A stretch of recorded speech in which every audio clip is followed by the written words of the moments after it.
Numbers 14, 11, and 12. It says, then the Lord said to Moses, how long will these people reject me? I want you to highlight me. And how long will they not believe me? Highlight me again.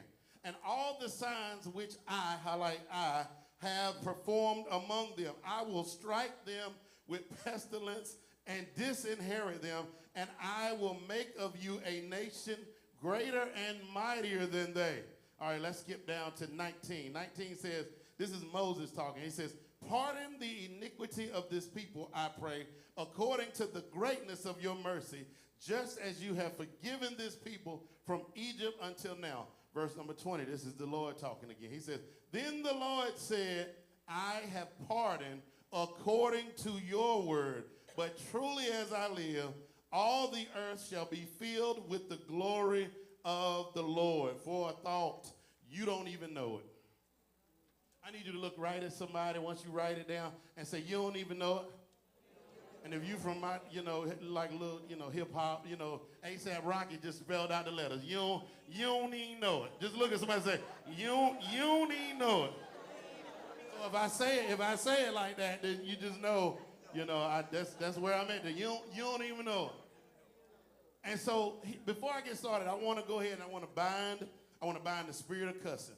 And I want to go ahead and I want to bind that spirit if they say one more word to me, I'm going to go off, because I know, because everybody don't understand. Everybody does not understand, but it's a couple of people in here right now that you've been dealing with some situations that have made you ask for the treatment and why are you getting something that you feel like you ain't dealt. You felt like you've been there for folks and they ain't been there for you. Why you feel like you've done so much for the people around you and supported them and lifted them up and taken care of them and prayed for them and stood up for them when it was time to stand up for them, and they have not returned the favor. Anybody ever felt like that?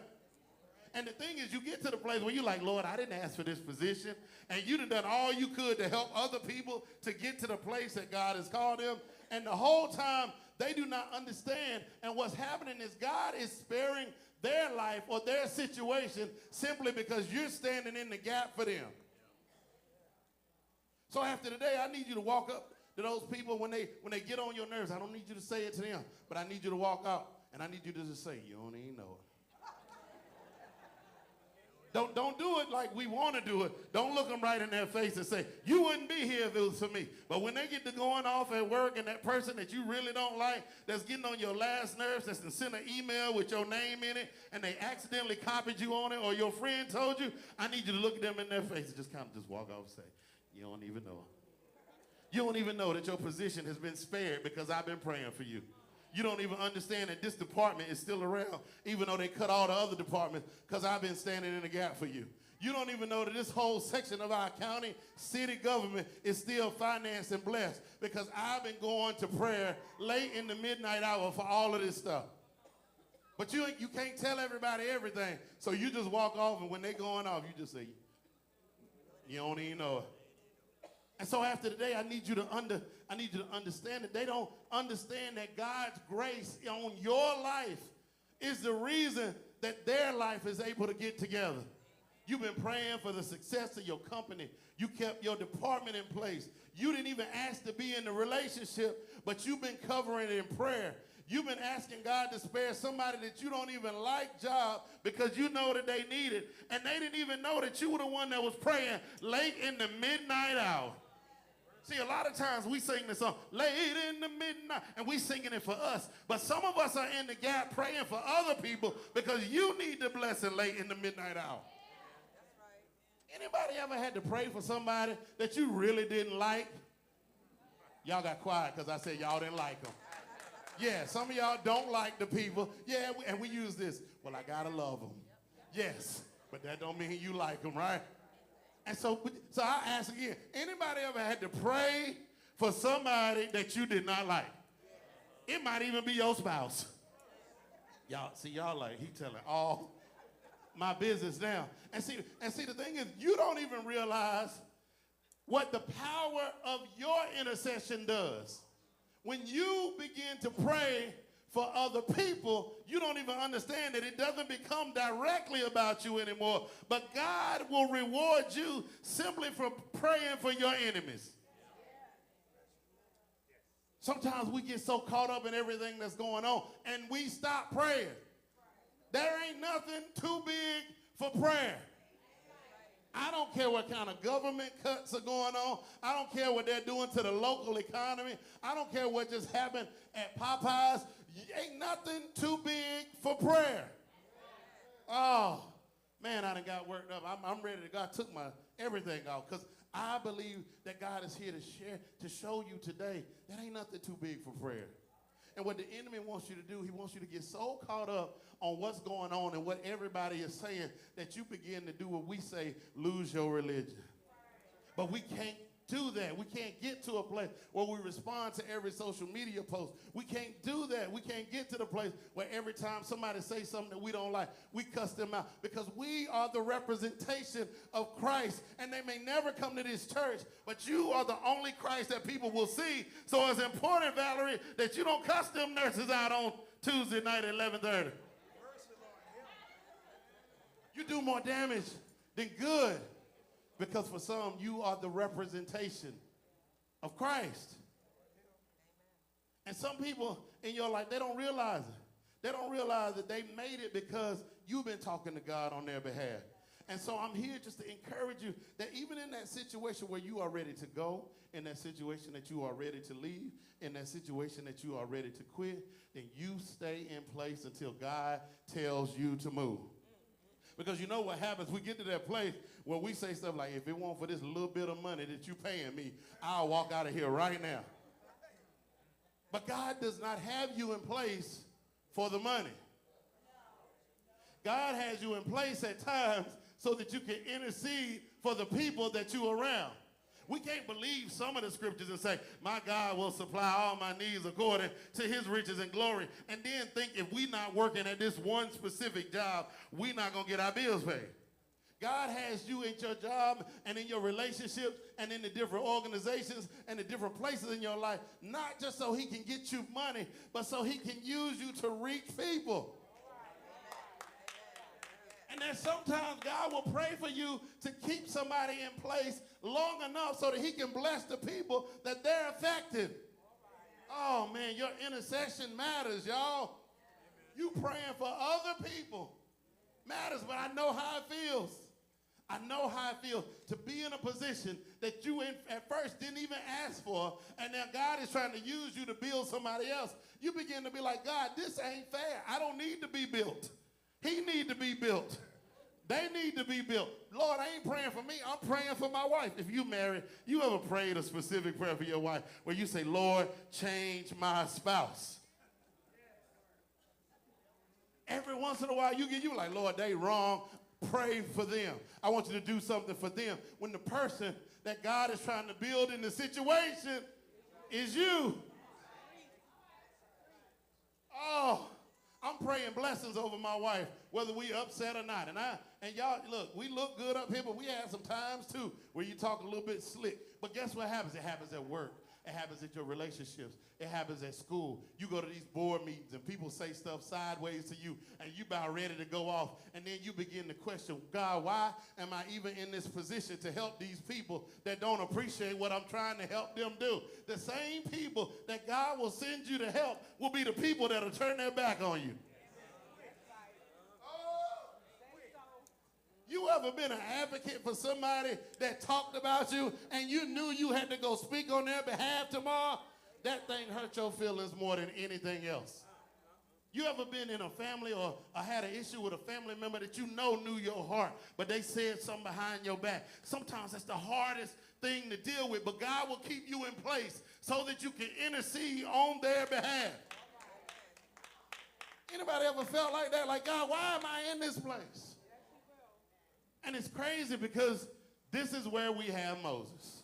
And I love Moses. Moses is one of my favorite people in the whole Bible because Moses had issues trying to figure out all the time why was God using him over somebody else. You ever been like, God, you could use somebody else because I ain't even got to do this no more. I ain't got to have this job. I'll go work at, Texas Roadhouse. I'll go get a second job to work night shift at Food Line. But I don't have to take this treatment that you're giving me because I did not ask for this.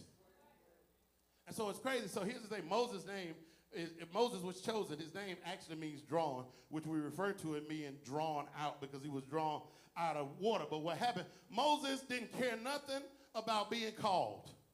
You ever just got to the place, you ain't even care about your calling. You don't care that God told you to do it. You don't want to do it anymore. You ever felt like that? God, I don't even want this. What happened to Moses? Moses saw a burning bush and became curious. And it's crazy because what will happen, God will use a situation that you are curious about and turn it into a passion. You start researching. You didn't understand. Matter of fact, let's look at it. Exodus 3. Let's go there real quick. Exodus 3. And it says, now Moses was tending the flock. Moses wasn't there to be called and anointed. Moses wasn't trying to lead the people out of Egypt. It says he was tending the flock of Jethro, his father-in-law, the priest of Midian, and he led the flock to the backside of the desert. 2 says, and the angel of the Lord appeared to him in a flame of fire from the midst of the bush.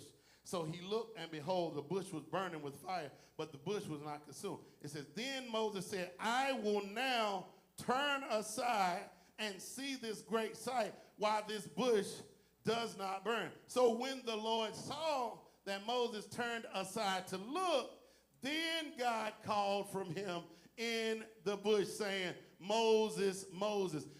Ain't it funny how sometimes you don't even care. You just at your job to get paid. And God will give you a passion to support people. And so you ain't interested in, thank you, Coop. You put it back? But you're not interested. You're not interested in nothing until you see it. Now you can't take your eyes off it. And the people that you didn't care nothing about at first become your biggest passion. Moses did not ask, Lord, please put me over people to deliver them. What God did is he got Moses' attention with a burning bush. And once he got Moses' attention, he had Moses after that, y'all. Some of y'all are in some situations where you're advocating for people that you didn't even care about in the beginning. You didn't care about diversity. You didn't care about disabled veterans. You didn't care about finance. You didn't care about homelessness. You didn't even care about government. You didn't even like the government, but you heard somebody say you need to run because we need a representative in place for his people. The situations God will put you in won't even be for you. And then the people that you are there to support will scandalize your name. But God will use your curiosity and he will give you a passion. Am I talking to anybody? Am I with anybody? I just need to feel the room. I need to understand. Am I in anybody? You ever just felt like, God, why am I in this place? I didn't ask to be here. And here's the thing. And the people are the teams that you are there to help. The group of people that God called you to lead out are the same people that after you done all the work will be the ones that act like you ain't never done nothing for them. And so Moses could have easily been like, Lord, my whole life people been after me, because even when Moses was born, it was a decree to kill all of the males. He's like, man, y'all, people just ain't on my side since the beginning. And you know what happens? That's what we begin to do when we start going through situations. We start looking at every situation that has ever happened in our life, and we start saying, see, God, this is why I didn't want to do it, because people just don't like me. Or we say, I'm not gifted enough, or I'm not intelligent enough, or I'm not smart enough. And what the enemy tries to do is the enemy tries to deter you from what you are called to do. And he'll begin to mess with your confidence through the people that are trying to tear you down. And so Moses was in a place where he was dealing with this. And so fast forward to where we are in the story now. Moses has led the people out of Egypt. They've seen the plagues. They've been led by a cloud of fire. By night, they were there for the parting of the Red Sea. They received manna from heaven. They've seen the miracles in the desert. They saw water from the rock. They heard God's voice. And now they done got all the way to the promised land, to this place that Moses has led them through God. And now they want to trip and turn on the person that has done everything and given up everything they had to do what God said to lead them out. Have you ever felt like you gave up everything to help folks out and they turned their back on you? If you haven't, stay in ministry just a little bit longer. If you haven't, stay at work just a little bit longer. It's those times where you take those extra shifts. But when it's your turn to get off, won't nobody take your shift. It's that time where you got that extra project that you done took everybody's extra project, but now they won't help you do your project.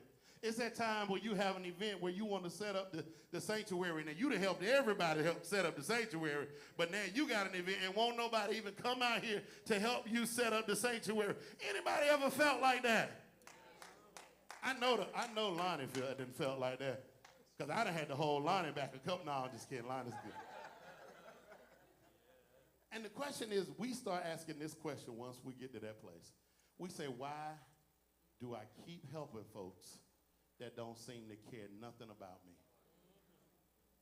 And this is exactly how Moses felt. Numbers 11, 10. And you don't have to go, we don't go through all of it, but it says Moses was dealing with the people at this point. And so at this point, God had been providing for the people, and he's been giving them manna. And now the people have had enough. They so sick of the manna that they complaining, well, God, why aren't you giving me meat? Ain't that how people do? You give them everything you got. The Lord is providing for them, and then you get to a place where they start saying, well, why don't we have fireworks coming out of the sanctuary? Or you say, we're having a back-to-school event, and then you say, well, why aren't we giving out Christmas presents? And then you say, well, I gave you a bonus. Why don't I get bonus 3 times a year? Sometimes you get to the place where God is using you to help provide for people, but the people then start complaining about what God is doing.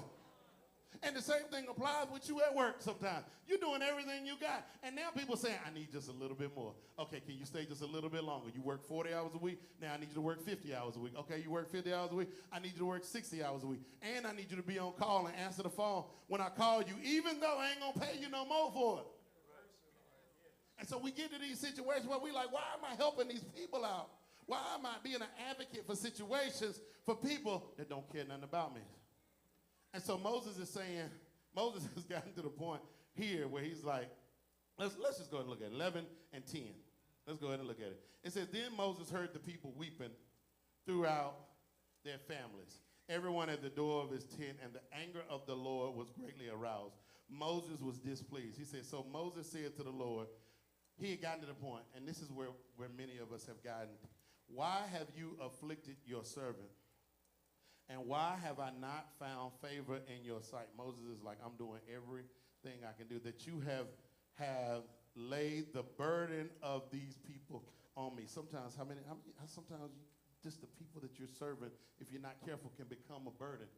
Because sometimes they can ask for more and more and more. And it says, 12 says, did I conceive all these people? Did I beget them? That you should say to me, carry them in your bosom, as a guardian carries a nursing child to the land which you swore to their fathers. Where am I to get meat to give all these people? For they weep all over me, saying, give us meat that we may eat. Moses is like, it seems like I can't do nothing right.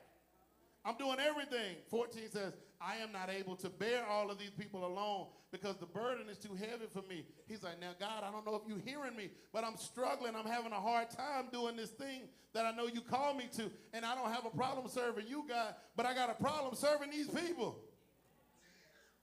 15, this is when it gets real bad, and some of us have gotten to this place. If you treat me like this, please kill me here and now. If I found favor in your sight, and just do not let me see my my wretchedness. And so what happened, Moses is saying, God, I'm tired of these people. God, I'm tired of getting abused. I'm tired of them talking about me. I didn't even ask for this position. I didn't want to do this. You got my attention. Anybody ever said that God got my attention so that I could lead your people? And you just ever been so tired where you like, God, I'd rather just not have nothing than for me to keep trying to serve people that don't care nothing about me. You ever been on a job where you were the advocate for them? You ever led a program where you were the advocate for them?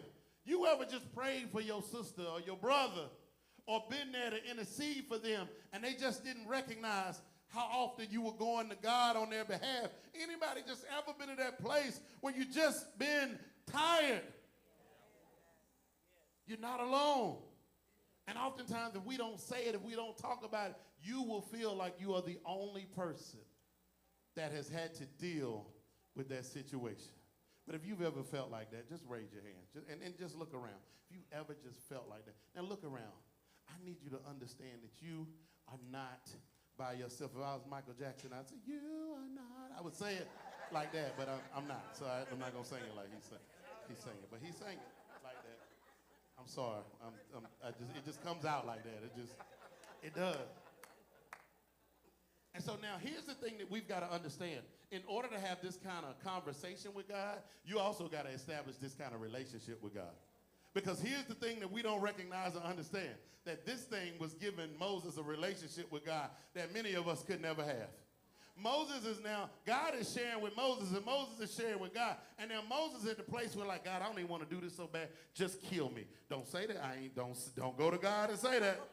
Moses had enough relationship where him and God could go back and forth like that. And so this thing was causing Moses to have relationship. One of the things that we don't recognize that we establish when we're standing in the gap for other people and they're not believing what we're doing, God is establishing a relationship between you and him to where you can speak openly and freely with him. So you got to begin to recognize and understand the relationship that God is establishing with you. Sometimes if we're not praying for something or somebody else, some of us won't pray at all. If you didn't have that situation at work to pray about, you might not even pray. If you didn't have that person to pray for, you might not even pray. If you didn't have that group of people or organization to pray for, some of us wouldn't even pray. We would just get up and go on about our day. But God is keeping you sometimes on your knees so that he can establish a relationship with you, so he can see that he trusts you. You begin to trust him. Amen? So this is not just Moses talking to God. This is God talking back to Moses. Let's look at Numbers 14 and 11. And it says, then the Lord said to Moses. Now the Lord is now talking to Moses. Now we got to be careful that when we start praying and we start venting to God, that we don't give God an opportunity to talk, because he got some stuff he wants to share with us too. But sometimes we so one-sided. We like, God, I need you to do this. God, I need you to do this. God, I need you to do this. And then we get up from our prayer and we go on about our business. And we don't even sit in reverence long enough to hear the voice of the Lord. And sometimes we will begin to move in the way we think and not in the way that God will begin to instruct us. So let's look at Numbers 14:11. It says, then the Lord said to Moses, how long, now this is God talking to Moses, how long will these people reject me? And how long will they not believe me with all the signs that I have performed for them? The point number one, the first thing that you've got to realize when you're getting sick and tired of these people, when you're asking, why do I have to do this for these? Because it's not about you. It's what's in you. It's not about you. It's about what's in you. It wasn't Moses that they were just rejected. It was God that they were rejecting. And so when you've been called to do something, when you know you are doing what you are chosen to do, whether it's at work, whether it's volunteering, whether it's wherever, people can love your outcomes of what you're able to produce and still reject your morals, your values, and what is inside of you. It's not just you they're rejecting what you stand for. In some of your meetings, you are treating people right because it's what we're called to do as a ministry. It's not just as an obligation. We're good people and we do right by folks, but sometimes the agenda of where you are working, that's not what they're after.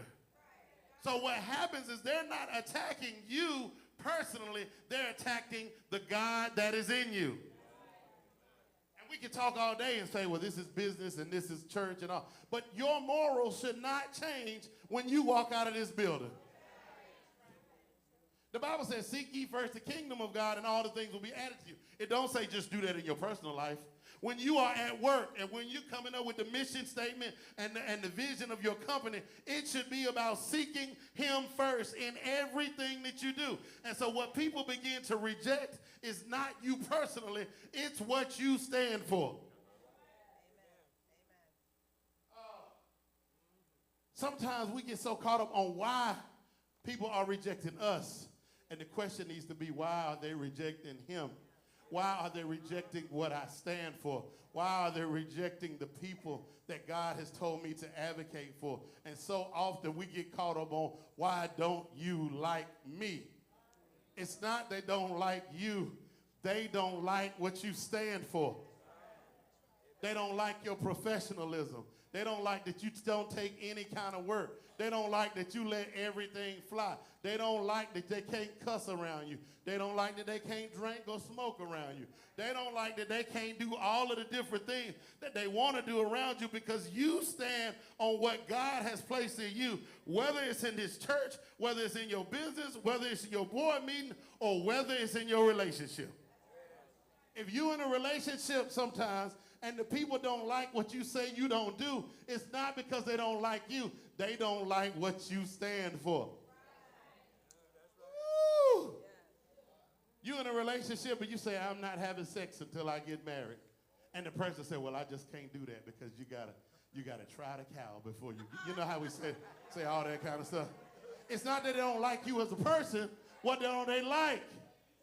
They don't like what you stand for. Oh. And Eddie always come in when I done said something kind of side. Eddie, I'm sorry, man. Just get me tomorrow.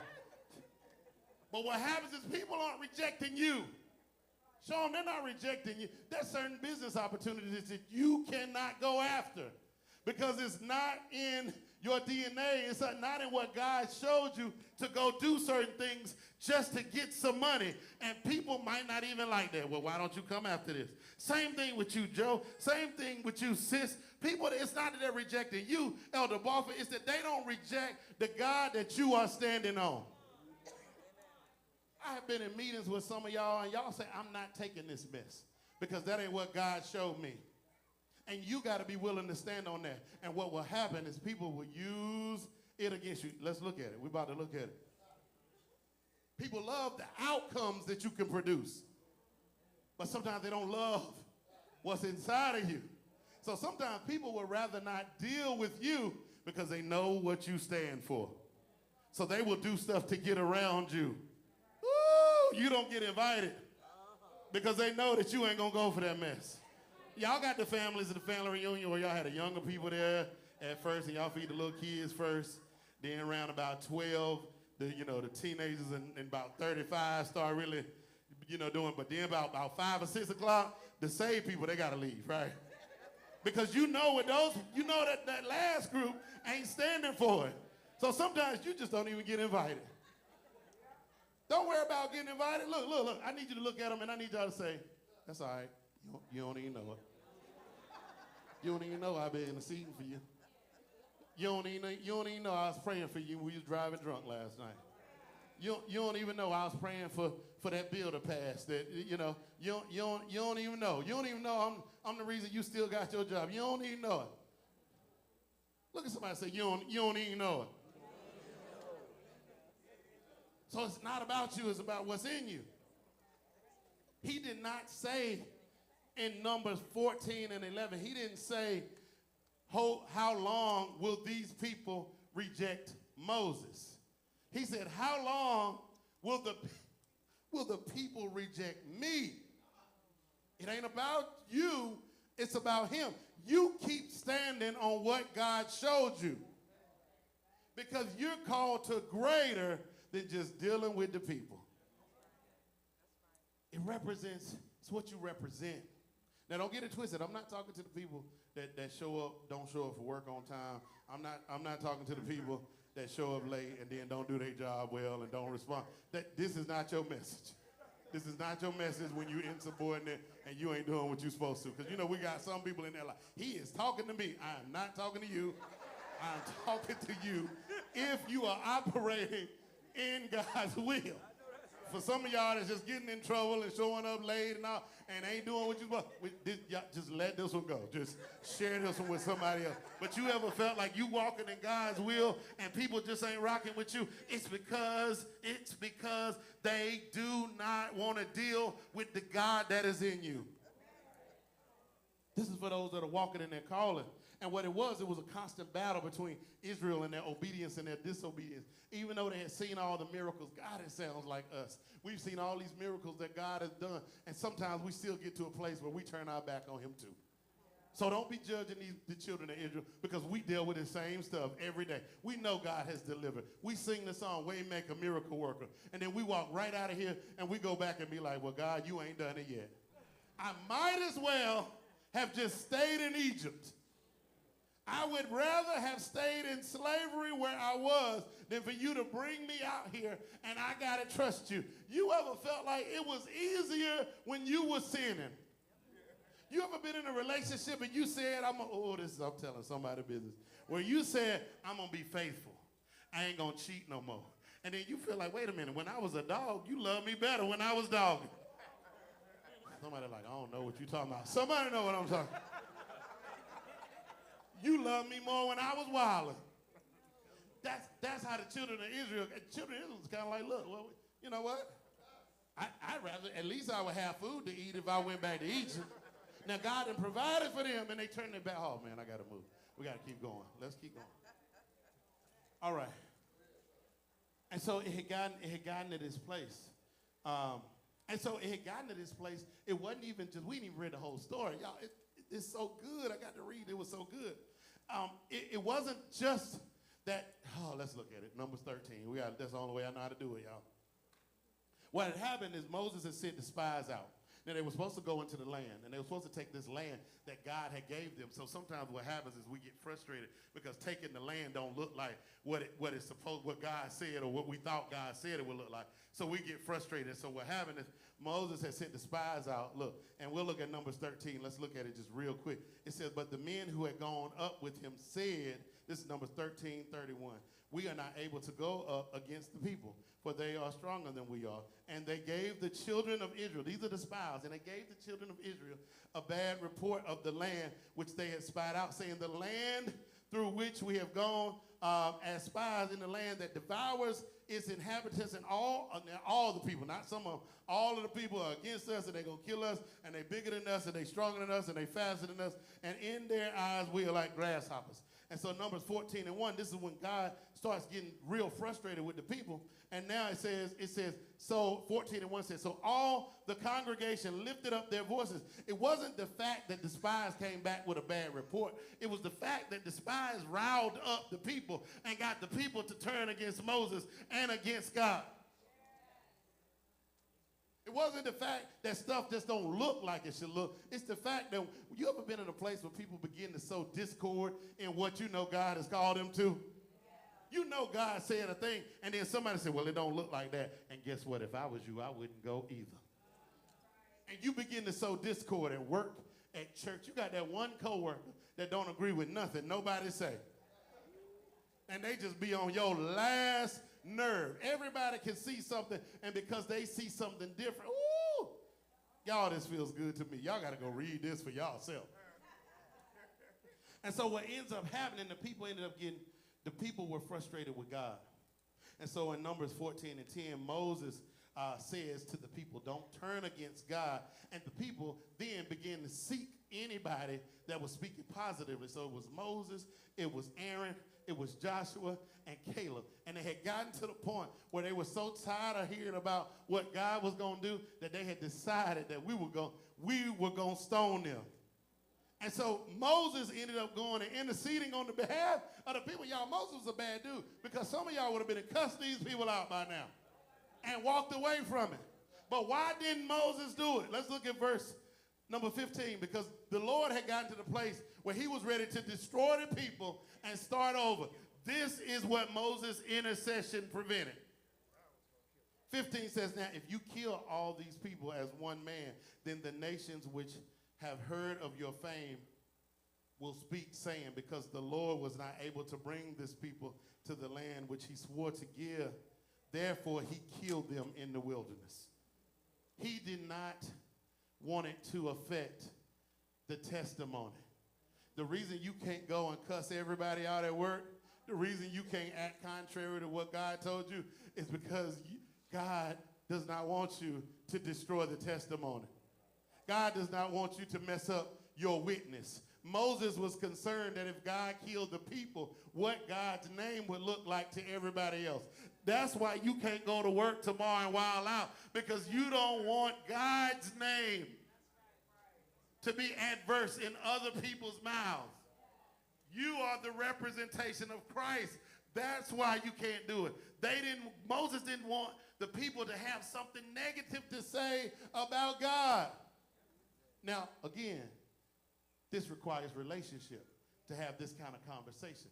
And our intercessors, they pray every morning. They got relationship with God. And so they're praying on behalf of the church. They're praying on behalf of the nation. They're praying on behalf of the county. They got relationship where they're going back and forth with God, to where when you are interceding and you're in right relationship with God, God will stop punishment because you have interceded for them. God will keep a business open because you interceded for it. God will keep a grant funded. He will keep your job even when the money goes away, when you have right relationship and you intercede. Now, I need you to look at somebody and say, you ain't even know it. When you go to work tomorrow and your whole department had got canceled, but they kept you and other people just to look at them and say, you ain't even know it. You ain't, my PPP loan ran out, but I'm still working. Guess what? You ain't even know it. Let's keep going. We almost out of here. I'll just skip on down. I'll go and skip ahead. Numbers 14:19. And this is Moses talking to God. 19 says, pardon the iniquity of this people, I pray, according to the greatness of your mercy, just as you have forgiven this people from Egypt even until now. God had been forgiving them over and over again. This wasn't the first time that the people were rebelling against God. And so we're answering the question, why do I keep helping these folks that don't seem to care nothing about me, right? Second point, because somebody once prayed for you. Because somebody once prayed for you.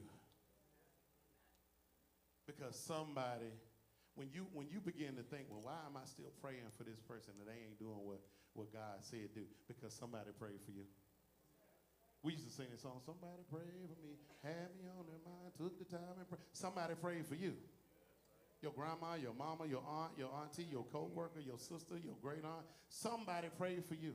And so often it's easy for us to receive grace and mercy, but it's hard for us to give it away. I said it before, we love a good comeback story until it's somebody we don't like. We love we love Rocky, but if Rocky was a bad person, we were like, nah, I wish Rocky would have just died in the woods. We love a good comeback story until it's somebody we don't. You gotta understand that you have been granted and given grace. And it's the reason why every once in a while, you got to keep praying for those folks. You got to keep praying for those group of people that may not stand up for you. This is the thing, y'all. We got to understand that we are advocates. Our blessings ain't just for us. Our favor is for other people. I love how we talk about blessings and giving. There's so many people that give to this ministry. We don't take just so that we can hoard the money here. We get the money and we get the stuff so that we can give it out. We're here to bless people. Same, but here's the good. I say that about the church. How are you acting in your life? Are you just storing up all your blessings and all your favor with God, but can't never share it with nobody else? You received all this grace because you ain't been that good.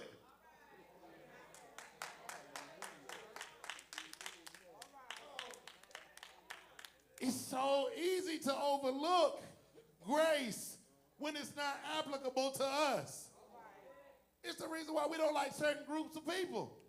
You don't let people come to your church because they look like they sinning and you look good. You were sinning. You were in sin. But by his grace. So now when you go back to work and you said you don't even know it, I need you to go say, well, it was by his grace that I'm here. Sometimes you're in a position that you don't even deserve to be in. You didn't have no degree. You didn't meet all the qualifications. And so God has you there to be there for a group of people. You said, thank you, God, for blessing me. But sometimes when it's time to pass that grace on, we can't do it. You've just hoarded God's grace. Oh, man. God opened my eyes to this stuff, man. You can't just sit there and receive the blessings of God and then not be willing to give them away. God has been good to you, then guess what? You've got to extend that grace to others sometimes, y'all. When they don't look like you, when they don't talk like you, when they don't believe like you, when they get on your nerves, God has you in a position, sis, to advocate for other people, whether they like you or not, Elder Barfield. You are in position to advocate for others. I don't care what they put on social media. It's all right. And no, it ain't because he's a mayoral candidate. I'm not asking for nothing while he's here, but he's in a position to advocate for folks. And guess what? You are too. At your job, at your house, in your fraternity, in your sorority, in your organization, you cannot advocate to treat people poorly and then keep absorbing the grace of God.